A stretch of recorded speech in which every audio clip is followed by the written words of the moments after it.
नमस्कार, मैं डॉक्टर रक्षा मेहता आपके अपने YouTube चैनल हिंदी भाषा ज्ञान में आप सभी का स्वागत करती हूँ। पिछली वीडियो में मैंने रामधारी सिंह दिनकर विरचित कविता कृष्ण की चेतावनी का काव्य पाठ किया था और आप सभी से कहा था कि अगली वीडियो में मैं इसकी व्याख्या लेकर आऊँगी। तो ओज के कवि राष्ट्र कवि रामधारी सिंह दिनकर विरचित कविता कृष्ण की चेतावनी की व्याख्या।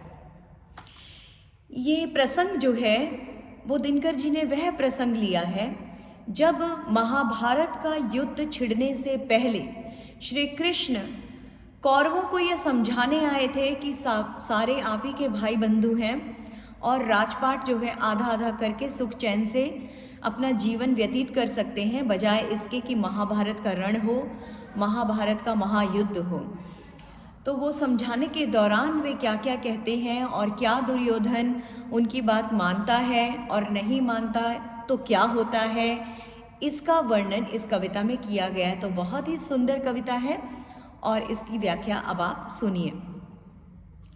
वर्षों तक वन में घूम घूम बाधा विघ्नों को चुम चुम, सह धूप घाम पानी पत्थर पांडव आए कुछ और निखर, सौभाग्य न सब दिन सोता है, देखें आगे क्या होता है।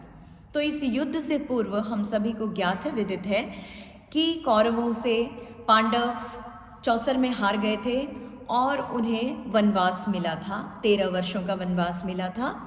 उस वनवास को काटने के बाद जो पांडव हैं वो और अधिक शक्तिशाली हो गए थे। क्यों ऐसा होता है? जब हमारे जीवन में सुख के दिन रहते हैं तो हम बहुत ज़्यादा शक्तिशाली नहीं हो पाते हैं, हमारी दृढ़ इच्छा शक्ति प्रबल नहीं हो पाती है।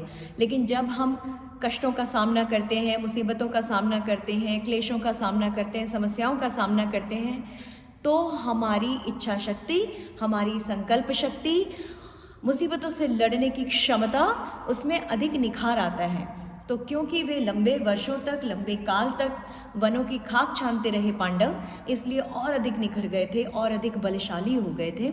और धूप घाम इसमें जो शब्द आया है, घाम का अर्थ भी धूप ही होता है, लेकिन यहाँ हम घाम का अर्थ गर्मी ले लेंगे क्योंकि धूप पहले से लिखा हुआ है। तो अत्यधिक प्रचंड धूप, अत्यधिक प्रचंड गर्मी, पानी, पत्थर, अनेक वन में तो कष्टों से भरा होता है वन का जीवन। अनेक कष्टों का सामना करने के बाद पांडव और अधिक निखर गए थे और अधिक बलशाली हो गए थे और अधिक ताकतवर हो चुके थे। मैत्री की राह बताने को, सबको सुमार्ग पर लाने को। सुमार्ग माने अच्छा रास्ता, मैत्री माने दोस्ती। तो श्री कृष्ण को लगा कि इन दोनों, क्योंकि वो चचेरे भाई थे कौरव और पांडव, तो श्री कृष्ण को लगा कि इन दोनों को दोस्ती का रास्ता दिखाना चाहिए, दोस्ती की राह, मैत्री की राह दिखानी चाहिए, बजाय इसके कि युद्ध हो। दुर्योधन को समझाने को, भीषण विध्वंस बचाने को। भीषण माने बहुत बड़ा, विराट, विशाल। विध्वंस माने नाश, बहुत बड़े स्तर का जो नाश होने वाला था उसे श्री कृष्ण बचाना चाहते थे, इसलिए कौरवों के पास गए थे। भगवान हस्तिनापुर आए, पांडव का संदेशा लाए। तो संदेश लेकर गए थे दोस्ती का, एकता का, कि दोनों एक हो जाएं और सारे भाई मिल बांटकर इस राजपाट को खाएं, इसको व्यतीत करें अपने जीवन को खुशी खुशी। तो श्री कृष्ण ने कौरवों को समझाया कि यदि दो न्याय अगर तो आधा दो, पर इसमें भी यदि बाधा हो। देखो, राजपाट तो आधा आधा बनता है, आधा कौरवों का आधा पांडवों का, क्योंकि 2 सगे भाइयों के वे पुत्र थे। तो कह रहे हैं कि राजपाट यदि करना है तो आधा आधा हो, 100 भाई आधा और 5 भाई आधा। लेकिन इसमें भी यदि बाधा हो, अगर आपको कोई समस्या है इसमें भी, तो दे दो केवल 5 ग्राम, 5 गांव 5 पांडवों के नाम कर दो, एक ग्राम एक पांडव का। तो एक गांव में भी वे खुश हो जाएंगे, हम वही खुशी से खाएंगे, परिजन पर असी न उठाएंगे। परिजन माने अपने खुद के लोग, अपने खुद के भाई बंधु। असी माने तलवार, हम खुद के भाई बंधुओं पर तलवार नहीं उठाएंगे, 5 गांव में भी संतुष्ट हो जाएंगे, उसी में खुशी खुशी रह लेंगे। दुर्योधन वह भी दे न सका, आशीष समाज की ले न सका, उल्टे हरि को बांधने चला, जो था असाध्य साधने चला। जब नाश मनुज पर छाता है, पहले विवेक मर जाता है।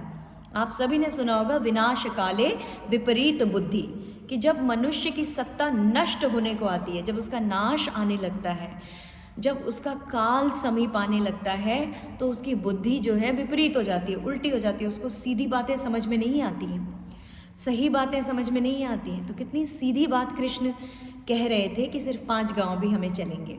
कितना आसान था दुर्योधन के लिए 5 गांव दे देना हस्तिनापुर के इतने विराट राजपाट में से, लेकिन उसकी बुद्धि तो विपरीत हो चुकी थी, क्योंकि उसकी मृत्यु निकट थी, उसका विनाश निकट था, इसलिए उसको श्री कृष्ण की अच्छी बात समझ में नहीं आई, ना वो समाज का आशीर्वाद ले सका। यदि 5 ग्राम देकर भी चैन से जी लेता तो आज जो है दुर्योधन जो सम्मान से याद किया जाता, लेकिन उसको सम्मान से कोई लेना देना था नहीं।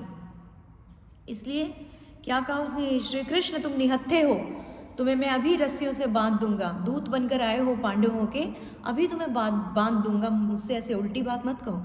ऐसा वह श्री कृष्ण से कहने लगा, बढ़ गया उनको रस्सियों से बांधने के लिए। हरि ने भीषण हुंकार किया, हुंकार माने शोर, बहुत जोर से जो वो चिल्लाए, भीषण हुंकार, बहुत गर्जना की, ऊंची आवाज में जो श्री कृष्ण चिल्लाए इस क्रोध से कि इसकी इतनी हिम्मत कि मुझे बांधेगा। अपना स्वरूप विस्तार किया, स्वरूप माने उनका जो रूप था उसको बहुत विराट कर दिया, विस्तार माने बहुत अधिक बढ़ा दिया। अपने विराट रूप में आए श्री कृष्ण, बहुत विशाल शरीर धारण कर लिया, और डगमग डगमग दिग्गज डोले। दिग्गज माने दिशाओं के हाथी। ऐसा माना जाता है कि ये जो 10 दिशाएं हैं, 4 दिशाएं नहीं 10 दिशाएं जो हैं, वो मानो 10 हाथी हो, या 10 हाथियों ने उन दिशाओं को खुद पर उठाया हो, और वह हाथी डोलने लगे तो क्या होगा, संपूर्ण सृष्टि डोलने लगेगी। तो श्री कृष्ण इतने क्रोध में आ गए कि 10 दिशाओं के हाथी मानो डोलने लगे। दिग्गज, दिग माने दिशाएं और गज माने हाथी। भगवान कुपित होकर बोले, कुपित माने गुस्सा, गुस्सा होकर ईश्वर क्या बोले, जंजीर बढ़ाकर साध मुझे, हाँ हाँ दुर्योधन बांध मुझे। अच्छा, जंजीर लाया है मुझे साधने के लिए, मुझे मेरा काम तमाम करने के लिए, ठीक है बांध मुझे अगर हिम्मत है तो। यह देख गगन मुझ में लय है, कि पहले मुझे बांधने से पहले मेरा विराट रूप देख, मेरा विकराल रूप देख, मेरा महान रूप देख, मेरा विस्तृत रूप देख, कि मैं किस किस चीज़ को अपने में समाहित किए हुए हूँ, कि कौन कौन सी चीज़ मेरे अंदर विराजमान है। पहले वो देख ले, फिर सोच कि क्या तुझ में वाकई वास्तव में हिम्मत है मुझे बांध लेने की, कि मुझ में क्या है। यह देख गगन मुझ में लय है, संपूर्ण आसमान मेरे अंदर है। यह देख पवन मुझ में लय है, कि ये जो हवा है ये भी मेरे अंदर ही है। मुझ में विलीन झंकार सकल, झंकार माने बजना, ये जो बजने की ध्वनि होती है इसे कहते हैं झंकार। तो जितने भी स्वर हैं इस धरती पर वे भी मेरे ही अंदर है। मुझ में लय संसार सकल, समस्त सृष्टि मेरे अंदर है, मुझ में लय है, मुझ में विलीन है। अमरत्व फूलता है मुझ में, कि मैं ही अमर हूँ। ये जो अमरत्व की भावना है, अमर कभी न नष्ट होने वाला जो भाव है वह भी मेरे ही अंदर है। संहार झूलता है मुझ में, संहार माने नष्ट हो जाना, है ना, कि किसी पर संहार करना, आक्रमण कर उसे नष्ट कर देना संहार कहलाता है। कि यदि अमरत्व मेरे अंदर है तो संहार यानी कि नाश भी मेरे ही अंदर है। मुझे कैसे बांधेगा। उदयाचल मेरा दीप्त भाल, दीप्त माने चमकता हुआ, भाल माने माथा, कि ये जो मेरा चमकता हुआ माथा है ये सिर्फ माथा नहीं है, ये उदयाचल है। तो उदयाचल एक ऐसा काल्पनिक पर्वत माना जाता है, साहित्य में उदयाचल एक ऐसा पर्वत माना जाता है जिसके पीछे से सूर्योदय होता है। तो वह विराट पर्वत जिसके पीछे से स्वयं सूर्य उदित होते हैं, उस विराट पर्वत के जैसा तो मेरा चमकता हुआ माथा है। भूमंडल वक्षस्थल विशाल, और जो मेरा चौड़ा सीना है वो सिर्फ सीना नहीं है, वक्षस्थल माने सीना, मेरा चौड़ा सीना सिर्फ सीना नहीं है, समस्त भूमंडल है, समस्त पृथ्वी है। ये भुज परिधि बंद को घेरे हैं, और भुजाओं की परिधि, ये जो भुजाओं का, बाहों का मेरे जो घेरा है ये पूरी सृष्टि को अपने आप में घेर लेता है। मैं नाक मेरु पग मेरे हैं, पग माने चरण, और मैनाक है हिमालय राज का पुत्र पर्वत मैनाक, और मेरु भी एक पर्वत है। तो ये जो दोनों, मेरु जो है देवताओं के पर्वत को मेरु कहते हैं, जिसका माना जाता है सुनहरा रंग होता है। तो ये मैनाक जैसा विशाल पर्वत, ये मेरु जैसा विशाल सुनहरा पर्वत, ये पग मेरे हैं, ये भी मेरे चरणों में हैं। दीप्ते जो ग्रह नक्षत्र निकर, निकर माने समूह, और ग्रह नक्षत्र तो आपको पता है जो प्लैनेट्स, ये जो ग्रह नक्षत्र दीप्ते चमकते हुए ग्रह नक्षत्रों का जो समूह है, सब मेरे मुख के अंदर, ये भी मेरे मुंह के अंदर वास करते हैं। इतना विराट मेरा अस्तित्व है, इसे तू बांधेगा। दृग हो तो देख, दृश्य अकांड देख। दृग माने आंखें। हे दुर्योधन, यदि तेरे पास आंखें हैं तो अपनी आंखों से ये दृश्य अकांड देख। ऐसा दृश्य जैसा तूने कभी न देखा होगा, आज देख, यदि तेरे पास आंखें हैं। मुझ में सारा ब्रह्मांड देख, यूनिवर्स, ये पूरा ब्रह्मांड मेरे अंदर तू आज देख सकता है, यदि तेरे पास देखने के लिए आंखें हैं तो। चराचर जीव जग, क्षर अक्षर, चर अचर। चर माने लिविंग बीइंग, जिसमें जीवन हो। अचर माने नॉन लिविंग बीइंग, जिसमें जीवन नहीं होता, जिसे चेतन और अचेतन भी कहा जाता है। ठीक है, तो जो मेरे अंदर जीवित और मृत सब है, पूरा संसार है। क्षर अक्षर, क्षर माने जो नष्ट हो सके, अक्षर माने जो कभी नष्ट ना हो सके। जो नष्ट हो वो है भी मेरे अंदर, जो कभी नष्ट ना हो यानी ईश्वर। ईश्वर कभी नष्ट नहीं होता, हम ईश्वर को अक्षर कहते हैं। बाकी कोई चीज़ इस पूरे ब्रह्मांड में अक्षर नहीं है, वो भी मेरे अंदर। नश्वर मनुष्य सुर जाति अमर, नाश नष्ट हो जाने वाला मनुष्य और कभी न नष्ट होने वाली सुर जाति, देवताओं की जाति, वो भी मेरे ही अंदर है। शतकोटि सूर्य, शतकोटि चंद्र, शतकोटि सरित सर सिंधु मंद्र। सिंधु मंद्र माने समुद्र का शोर। शतकोटि माने 100 करोड़। शत माने 100, कोटि माने करोड़। तो मेरे अंदर 100 करोड़ सूर्य हैं। अब ये ना सोचें कि सूर्य तो एक ही है, ये तो हमारी गैलेक्सी का एक सूर्य है। सूर्य 100 करोड़ सूर्य इस ब्रह्मांड में विचरते हैं। 100 करोड़ सूर्य, 100 करोड़ चंद्र, 100 करोड़ सरितसर नदियाँ और सरोवर, और सिंधु मंद्र मतलब विशाल विराट समुद्र का शोर, गर्जन करते हुए समुद्र भी मेरे ही अंदर समाहित हैं। इतना विराट मेरा व्यक्तित्व है। और अभी भी यहाँ अंत नहीं होता है। अभी भी किस किस को समेटे हुए श्री कृष्ण दुर्योधन को दर्शन देने का प्रयास कर रहे हैं। शतकोट विष्णु ब्रह्मा महेश, शतकोट विष्णु जलपति धनेश। जलपति का अर्थ होता है वरुण देव, जल के देवता, जो हमारे हिंदू मिथक में वरुण देव को माना जाता है। तो 100 करोड़ विष्णु मेरे अंदर, 100 करोड़ ब्रह्मा और शिव मेरे अंदर, 100 करोड़ वरुण देव जल के देवता, और धनेश धन के देवता यानी कुबेर मेरे अंदर। शतकोटि रुद्र मतलब शिव का जो कुपित रूप, रौद्र रूप जिसे कहते हैं, रुद्र मेरे अंदर। शतकोटि काल, मृत्यु काल अंत, 100 करोड़ काल मेरे अंदर। शतकोटि दंडधर लोकपाल, दंडधर माने दंड को धारण करने वाले, और लोकपाल माने जिस व्यक्ति को दंड मिलना होता है उसकी शिकायत सुनने वाले को कहते हैं लोकपाल। तो जो शिकायत सुनकर दंड देने वाला लोकपाल है वह, और जो शिकायत, जिसकी शिकायत हो रही है वह दंड प्राप्त करता, उनके भी 100 करोड़ रूप मेरे अंदर। जंजीर बढ़ाकर साध इन्हें, हाँ हाँ दुर्योधन बांध इन्हें।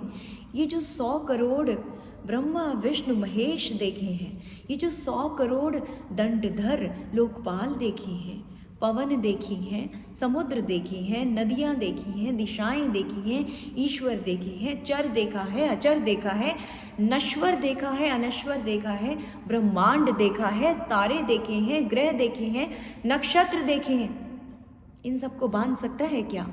है इतनी हिम्मत? भूलोक अतल पाताल देख, कि भूमि देख, अतल जिसका कोई तल ना हो, पार ना हो, ऐसा पाताल मेरे अंदर देख। गत और अनागत काल देख, गत माने वह समय जो बीत चुका है, और अनागत वह समय जो अभी आया नहीं है। जो समय बीत चुका है वह भी मेरे अंदर देख, जो समय अभी आया नहीं है वह भी मेरे अंदर देख। यह देख जगत का आदि सृजन, यह देख महाभारत का रण। आदि सृजन, जगत माने संसार, आदि माने प्रारंभ, शुरुआत, सृजन माने रचना, क्रिएटिविटी, कि जब इस संसार की रचना हुई थी वह आदि का समय मुझ में देख, संसार मुझ में देख। और महाभारत का कुरुक्षेत्र की भूमि जहाँ यह रण होने वाला है, वह रण होता हुआ भी तो मुझ में देख। कैसे कटेंगे मरेंगे सब, मुझ में तू पहले ही देख ले। ऐसा श्री कृष्ण अपने विकराल रूप में दुर्योधन को दिखा रहे हैं। मृतकों से पटी हुई भू है, पटी हुई मतलब भरी हुई, एकदम स्थान नहीं चींटी भर के रेंगने का, उसे कहते हैं पटी हुई भूमि। किससे? मृतकों से, शवों से, मरे हुए लोगों से भरी हुई भूमि है। देख, कहीं चींटी के चलने भर की जगह यहाँ है नहीं। यह रण तू देख, यह भूमि तू अभी देख, पहचान कहाँ इसमें तू है, और अपने आप को ढूंढ उसमें, अपने आप को ढूंढ, पहचान कि पहले ही श्री कृष्ण ने वह विकराल और वह भयावह और वह विभत्स रूप दिखा दिया था महाभारत का, महाभारत के रण का। अंबर में कुंतल जाल देख, कुंतल माने हाथी। अभी कहा ना 10 दिशाएं हाथी वे दिशाओं को मानो उठाकर चलते हैं। और क्योंकि सारी दिशाएं डोल रही हैं, सब कुछ तहस नहस हो चुका है, तो हाथियों का जाल जो है अंबर में देख, आसमान में उड़ते चित्कार करते हाथी देख। हाथी इतना भारी जानवर, इतना भारी प्राणी उड़ रहा है अंबर में, धज्जियां उड़ रही हैं उसकी भी, तो हम तो निरे मनुष्य हैं। पद के नीचे पाताल देख, कांपता हुआ पाताल देख पैरों के नीचे। मुट्ठी में तीनों काल देख, भूतकाल जो जा चुका है, वर्तमान काल जो चल रहा है, भविष्यत काल जो अभी आया नहीं है, अभी आएगा। वे तीनों काल मैं अपनी मुट्ठी में किस प्रकार बांधे हुए हूँ देख। मेरा स्वरूप विकराल देख, और जो भयानक दृश्य मैं आप तुझे दिखा रहा हूँ, अपना भयानक रूप जो मैं तुझे दिखा रहा हूँ उसे देख। सब जन्म मुझी से पाते हैं, फिर लौट मुझी में आते हैं। कि मैं हूँ आदि, मैं हूँ अंत, कि यहीं से जन्म हुआ है, सब आते हैं, जीवन जीते हैं, अंत में मृत्यु को प्राप्त होते हैं और मुझी में समाहित हो जाते हैं, मुझी में विलीन हो जाते हैं, मुझी में मिल जाते हैं। जिह्वा से कड़ती ज्वाल सघन, जिह्वा माने जीभ, कड़ती माने निकलती, ज्वाल माने ज्वाला, अग्नि आग, सघन माने बहुत घनी, बहुत घनी, कि मेरे मुख से, मेरी जीभ से निकलती हुई ये गहरी आग तुझे दिखाई नहीं देती।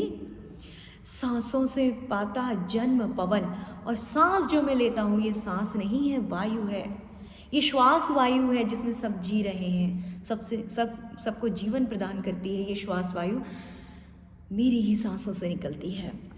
पड़ जाती मेरी दृष्टि, जिधर हंसने लगती है सृष्टि उधर, कि जहाँ जहाँ मेरी नज़रें पड़ जाती हैं, जहाँ जहाँ मैं एक बार देख लेता हूँ वहाँ वहाँ जीवन हंसने लगता है, सृष्टि, संपूर्ण संसार हंसने लगता है।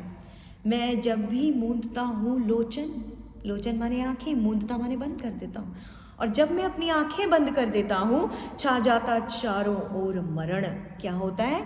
समस्त सृष्टि में केवल मृत्यु ही मृत्यु छा जाती है, कि मेरी निगाहें पड़ी तो जीवन, और जो आंखें बंद की मैंने तो मरण।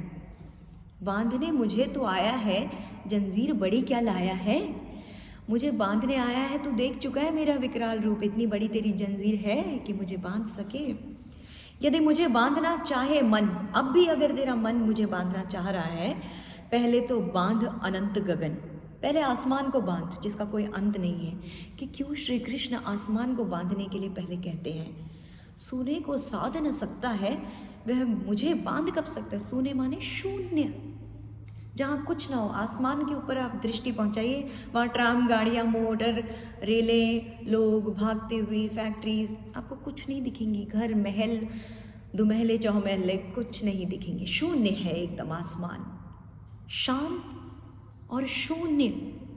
उसको तू बांध नहीं सकता, और मुझे बांधने आया है जिसमें तूने इतना रूप, इतना काल विकराल देखा, तू उसको बांधेगा जहाँ शून्य है, जब तू उसको नहीं बांध सकता? इतनी हिम्मत नहीं है। हित वचन नहीं तूने माना, हित माने फायदे का, जो तेरे लाभ का वचन था, जो तेरे फायदे की चीज़ में कह रहा था, 5 गांव 5 पांडवों को, बस पूरा शासन तेरा, वो तुझे काम की बात तो समझ में आई नहीं। अपने काम की बात, अपने स्वार्थ की, अपने हित की, अपने फायदे की, अपने लाभ की बात तुझे समझ नहीं आई। मैत्री का मूल्य न पहचाना, ना तुझे दोस्ती की कीमत समझ में आई। तो ले मैं अब जाता हूँ, अंतिम संकल्प सुनाता हूँ, याचना नहीं अब रण होगा। याचना माने भीख मांगना, है ना, निवेदन करना, अनुरोध करना, कि हम तो अनुरोध करने आए थे लेकिन निवेदन तो माना नहीं, तो अब रण होगा, अब युद्ध होगा, जीवन जय या कि मरण होगा, कि या तो विजय होगी और अब या मरण होगा, कि पांडवों की जय होगी और कौरवों तुम्हारा नाश होगा, मृत्यु होगी, मरण होगा।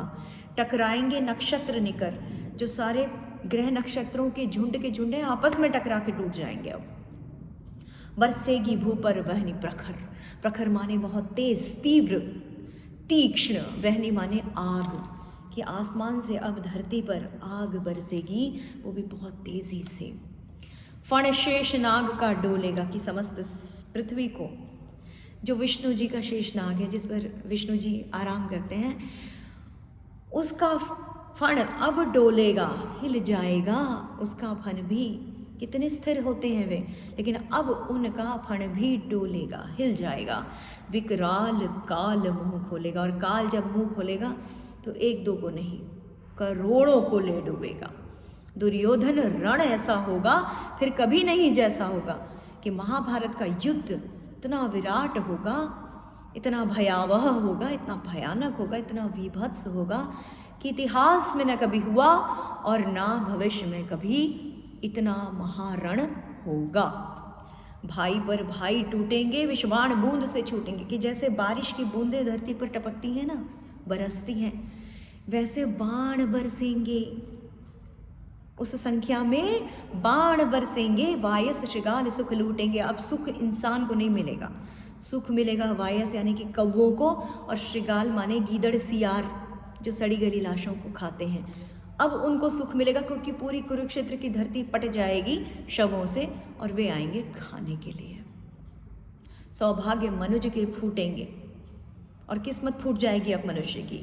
आखिर तू भूशाई होगा, भूशाई माने भूमि पर गिरा हुआ, शाई माने सोने वाला, भूमि पर तू गिरेगा, धराशाई इसका पर्यायवाची है। भूमि पर तू गिरेगा, भूमि पर तेरी शैया होगी, हिंसा का परदाई होगा, और उत्तरदायी तू होगा इस समूची हिंसा का। ये जो वायलेंस होगा ना, महा हिंसा जो होगी, इतनी विराट हिंसा जो होगी, उसका कारण तू होगा, उसका उत्तरदायी परदायी तू होगा। थी सभा सन्न, कि संपूर्ण सभा में कौरवों के साथ जो दरबार में लोग बैठे थे वे सन्न थे, शांत, चुपचाप, डर गए थे वो श्री कृष्ण की विकरालता देखकर, और उनका यह संकल्प सुनकर पूरी सभा डर गई थी। सब लोग डरे, चुप थे या बेहोश पड़े। ऐसा लग रहा था कि ये चुप हैं या होश में नहीं है, बेहोश हो चुके हैं। केवल 2 नर न अघाते थे, धृतराष्ट्र विदुर सुख पाते थे। अघाते माने तृप्त न होना, कि ईश्वर का ये रूप देखकर केवल 2 नर, 2 प्राणी, 2 पुरुष, एक कौरवों के पिता धृतराष्ट्र और दूसरे उनके महामंत्री विदुर, ये तृप्त नहीं होते थे। धृतराष्ट्र विदुर सुख पाते थे, जो ईश्वरत्व का सुख, ईश्वर को देखकर वो जो सुख प्राप्त कर रहे थे, पूरी सभा में वही 2 थे जो ये सुख प्राप्त कर पा रहे थे। कर जोड़ खड़े प्रमुदित निर्भय, बिना डरे अपने हाथों को जोड़े श्री कृष्ण के आगे प्रमुदित, खुशी से, प्रसन्नता से खड़े थे और दोनों पुकारते थे जय जय, श्री कृष्ण की जय जयकार कर रहे थे। कितनी सुंदर कविता है, कितनी सुंदर कविता है। तो मैंने अपना 100% दिया इस कविता की व्याख्या करने में। यदि आपको अच्छी लगी है तो कृपया टिप्पणी बक्सा में लिखकर मुझे अवश्य बताएं, और अच्छी नहीं लगी तब भी मुझे बताएं ताकि आने वाली वीडियो में मैं सुधार कर सकूं। कृपया अपने मित्रों और संबंधियों के साथ इस वीडियो को साझा करें, चैनल को सब्सक्राइब करें। हिंदी भाषा संबंधी अन्य ज्ञानवर्धक वीडियोस के साथ मैं आप सभी के समक्ष पुनः उपस्थित होंगी। तब तक के लिए सीखते रहिए, सिखाते रहिए। नमस्कार।